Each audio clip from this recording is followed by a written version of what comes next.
see. Everything you see out here except that Quonset hut looking greenhouse is original issue.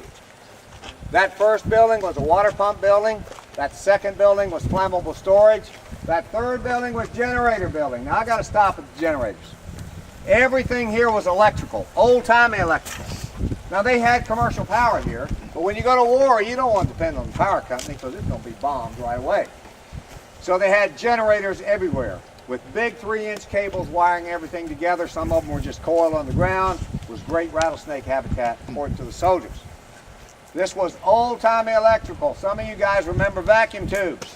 But for you young folks, solid state people, back in the day when your TV started working weird, you'd look in the back, find a couple of suspect tubes, pull them out, carry them down to the 7-Eleven, plug them into the tester, find out which one was bad, buy a new one, go home and fix your TV. That's the way things were here all the way up until the time it closed in November of 1979. Another unique thing about this battery alone, this was the last active Nike battery in this country. So everything was vacuum tubes, radars,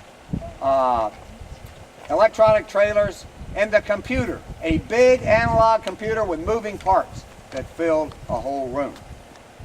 And then in the far distance, a little bit behind where you guys can see, is another building that was a general purpose warehouse. Still is today. Now 1965 was a long time ago, but I want to assure the young people, where's my young people? That the people of the day look just like they do today. That's 3 soldiers right around that corner drinking beer. And for you beer guys, that blue and white can means cheap beer. Soldiers didn't make much money then. They don't today. When I first joined the Coast Guard in 1965, I made $74. Not a day, not a week, but a month. Where you don't buy imported beer on that kind of paycheck. What we don't see out here that the soldiers would have seen are 5 radar towers. They would have been arrayed in an arc of about 30 degrees just to the south of us. 2 of these towers were dedicated to acquiring incoming targets. 2 more were dedicated to tracking the exact position of that incoming target and feeding that data to that big analog computer that filled up a whole room. The last radar was dedicated to guiding the outgoing missile to the target. Now if you look on the horizon, you'll see 3 humps. That's where we're going in just a few minutes. That's where the missiles were.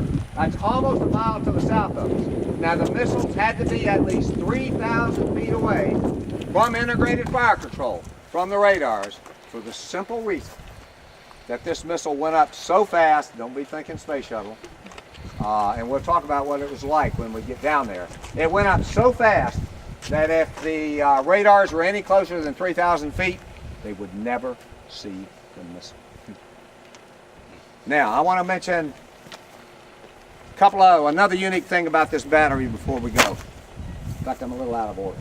Military people are proud of their units, particularly when they do well in an operational mission or when they're evaluated, and they're constantly evaluated. Everything from the CO having a drill one afternoon to once a year, sometimes without much notice, when a team of professional inspectors come in and put the crew through their paces to see if they know their job.